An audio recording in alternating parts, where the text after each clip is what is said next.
Assalamualaikum warahmatullahi wabarakatuh. Perkenalkan, nama saya Zaki Sarifudin Faik dari Teknik Elektro 2025G. Jadi di sini saya akan membawakan podcast tentang kesenjangan korupsi di Indonesia. Oke, lanjut aja ke podcastnya. Jadi narasumber kali ini yaitu ada Ibu Naya dari Surabaya yang menjabat menjadi Ketua RT Kampung Juwingan. Kita mulai dari pertanyaan yang pertama, Bu ya. Menurut Ibu, kenapa sih korupsi masih jadi masalah besar khususnya di Indonesia? Kalau menurut saya pribadi, korupsi itu biasanya tuh udah mengakar terus terjadi dari berbagai level gitu loh, Mas. Oke. Mulai dari yang levelnya kecil sampai levelnya besar itu semuanya sering terjadi. Biasanya tuh faktornya karena kelalaian pengawasan, terus rendahnya integritas, sama masih ada budaya asal untung aja gitu. Jadi sering terjadi.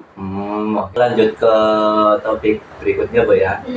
Menurut Ibu, apa sih cara yang paling efektif buat mengurangi korupsi khususnya di Indonesia atau di lingkungan masyarakat sih tentunya? Kalau gitu tuh seharusnya dibiasain dari hal-hal kecil dulu nggak sih, Mas? Iya sih. Kayak ada dua hal sih sebenarnya hal kecilnya, mulai dari pendidikan karakter sejak dini, harus ada kejujuran kayak gitu-gitu tuh loh, kayak yang tadi udah aku sebutin. Terus ada penegakan hukum yang tegas. Terus kalau misalnya dari kecil aja udah diajarkan jujur, terus ada hukuman nyata, seharusnya orang-orang kan udah nggak berani buat ngelakuin korupsi gitu gak sih, Mas? Seharusnya ya. Tapi kan kita juga nggak tahu pemikiran orang-orang lain itu gimana. Tapi seenggaknya kita kan udah ada pembekalan pendidikan yang bagus, kejujuran kayak gitu-gitu kan juga penting menurut saya. Kalau misal nih kayak kita tuh udah dari kecil udah kayak dididik ini, cuman dari kitanya itu kayak masih pengen nih kayak gini, kan korupsi itu secara nggak langsung kan menguntungkan diri kita gitu. Nah itu gimana caranya? Kesadaran diri aja nggak sih? Iya kan, harusnya ada kesadaran diri, terus kayak malu lah masa diri sendiri gak jujur ke orang lain gitu kan. Kecil-kecil kayak gitu tuh bisa membangun pola pikir yang bagus juga gitu loh. Jadi korupsi tuh jadi makin dikit seharusnya ya. Terus kan sekarang juga ada lembaga anti korupsi kayak KPK gitu kan udah ada toh. Tapi korupsi masih terus terjadi. Coba tebak kenapa bisa begitu? Mungkin kalau menurut saya sih banyak kayak dari badan KPK-nya sendiri itu yang kurang tegas dalam memberi sanksi. Maksudnya itu kayak bukan cuma soal lembaganya aja ya, tapi juga soal sistem, terus mentalitasnya kayak gitu gak sih? KPK juga bisa nangkap pelaku, tapi kalau pola pikirnya kayak asal ada kesempatan bisa dijalanin, kenapa enggak? Nah, kayak gitu kan. Ya kasusnya bakal gitu terus tetap ada kasus korupsi terus kalau misalnya pola pikirnya seperti itu. Benar nggak, Mas? Betul banget. Oke, untuk selanjutnya, menurut Ibu, apa sih kira-kira dampak dari korupsi itu sendiri, khususnya untuk orang-orang biasa, khususnya warga-warga kayak masyarakat atau seperti saya ini? Buat masyarakat biasa gitu ya. Sebenarnya dampaknya besar banget gak sih, Mas? Kalau menurut saya juga sebesar itu, karena kan kalau ada korupsi itu bikin dana pembangunan itu bocor gitu kan. Terus kalau dananya bocor, fasilitas umumnya tuh juga pastinya jelek kan? Betul banget. Nah iya, terus harga kebutuhan itu juga pastinya naik. Nah kayak gitu itu loh. Terus uang rakyat yang harusnya buat pendidikan, kesehatan itu malah hilang karena dikorupsi. Iya, betul. Nah terus akhirnya rakyat kecil itu juga pastinya malah dirugikan. Sebenarnya besar banget sih dampaknya kalau menurut saya ya. Oke, betul banget sih. Pasti masyarakat juga banyak banget ya kayak kerugiannya. Terus kalau di kalangan anak muda itu kan bentuk korupsi kecil itu kan juga banyak sih. Iya. Kayak contohnya tuh kayak contoh nyontek gitu-gitu kan sudah korupsi. Terus nitip absen kayak masnya mungkin nitip absen gitu kan ya. Terus atau manipulasi data tugas pakai ChatGPT itu juga termasuk korupsi gak sih, Mas? Nah gitu kan. Terus mungkin kelihatannya kan kayak gitu tuh sepele. Tapi kalau dibiarkan terus menerus bisa jadi tuh jadi awal yang kayak buruk juga gitu loh. Akhirnya kebiasaan korupsi gitu. Jadi penting banget kayak mulai dari hal-hal kecil itu, hal-hal sepele itu harus ada kejujuran. Kalau menurut saya itu seperti itu. Betul sih. Lanjut pada topik selanjutnya, Ibu. Oke. Menurut Ibu, gimana sih peran masyarakat untuk memberantas korupsi sendiri? Kita mulai dari mungkin dari mahasiswa atau anak-anak kecil atau anak-anak yang mungkin sebenarnya tahu korupsi, cuman mereka itu bingung harus bertindak kayak gimana gitu. Dari lingkup kecilnya dulu ya, misal kayak di lingkungan sekolah atau gimana gitu kan maksudnya ya. Betul banget. Kalau menurut aku ya kayak tadi yang udah aku bahas ya, jangan nyontek, jangan titip absen, jangan memanipulasi tugas juga. Itu sebenarnya tuh cara-cara simple ya sih buat mengurangi korupsi. Kayak gitu gak sih Mas? Bener gak sih? Betul banget.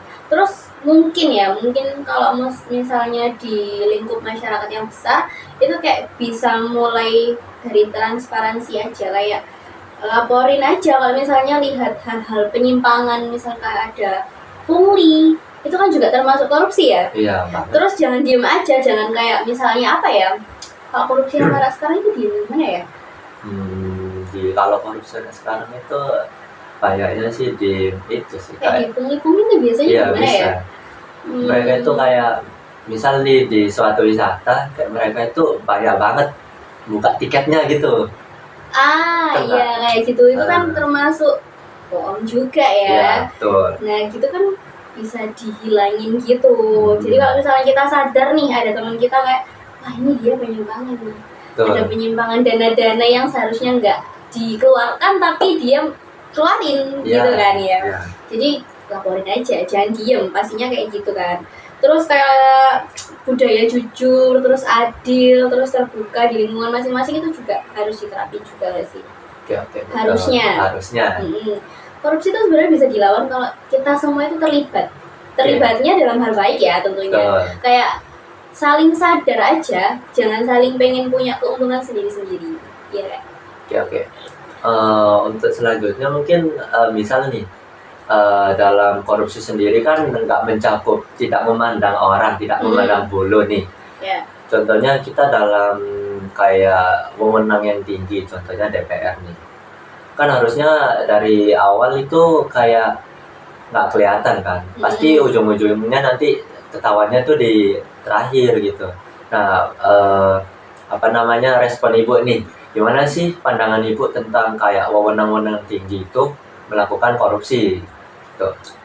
Kalau menurut saya ya, kayak mereka kayak melalaikan tugasnya aja gak sih? Betul. Dia tuh sudah diberi wewenang yang tinggi, tapi kayak malah memilih sesuatu yang lebih menguntungkan, tapi bukan jalur yang benar. Pastinya kan, kalau korupsi kan bukan jalur yang benar kan. Jadi kayak milih hal-hal yang gak sepatutnya dipilih.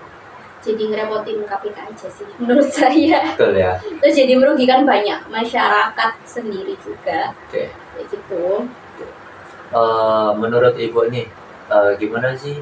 Kadang ibu sebel nggak kalau misal DPR nih udah ketahuan korupsi, cuman tahanan mereka itu gak sebanding gitu kayak orang biasa melakukan korupsi. Kayak mereka tuh banyak banget kayak keringanan masa penjara. Ya sebel gak sih pastinya kayak gitu. Yang dikorupsi kan juga uang rakyat ya seharusnya ya. Kenapa dia yang salah tapi dia juga yang nikmatin enaknya, padahal dia juga dalam masa hukuman. Betul. Siapa yang gak sebel? Kita sebagai rakyat pastinya sebel gak sih seharusnya ya? Kalau saya sih sebel, kalau Mas gimana? Sebel banget sih. Kalau menurut ibu, hukuman apa sih yang pantas buat mereka itu mempunyai titik cerah gitu? Karena saya gak ada ilmu hukum di dalam diri saya gak bisa memutusin sih Mas. Oke, untuk terakhir ya guys, kata-kata dong Bu buat korupsi nih. Untuk penutup hari ini kata-katanya adalah jangan pernah menganggap korupsi itu adalah hal biasa. Betul. Karena sedikit apapun hal itu adalah hak orang lain yang kita ambil.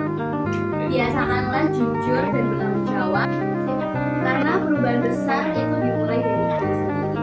Saya sebagai ketua RT dan narasumber hari ini mengucapkan terima kasih udah menonton dan udah menyaksikan podcast kita pada kali ini. Sekian dari saya.